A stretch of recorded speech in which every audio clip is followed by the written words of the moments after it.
Pasensya na, Elena, ha? Busy si Alfonso, hindi kanya mahaharap. Pero Divina, kailangan kasi namin ng pera. Kaya nga pinapababa kong kay Bising yung mga labahin na pwede niyong dalhin. Doon man lang ay makatulong ako sa inyo. Pakiantay na lang, ha? Pagkatapos mo maglaba, saka kita babayaran. Bising! Yung mga maruruming damit, ibaba mo na. Naghihintay si Elena. Bising!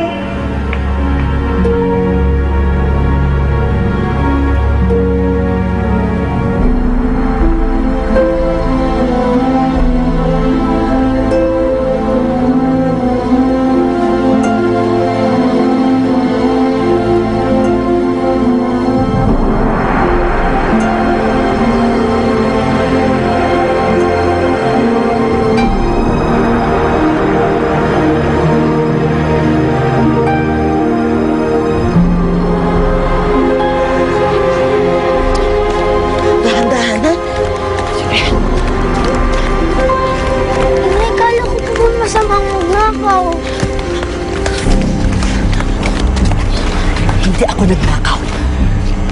Kinuha ko lang ang para sa atin. Mana ng tatay mo ang pinambili ng painting nito. Kaya sa atin ito. Ibebenta natin ito pagkatapos luluwas tayo ng Maynila para maipagamot ka, para maipa-opera yung sugat mo. Ayoko maghirap ka. Ayoko madanasan mo yung dinanas niyang tiyahin ko nung magkasakit siya ng ganyan. Naintindihan mo ko?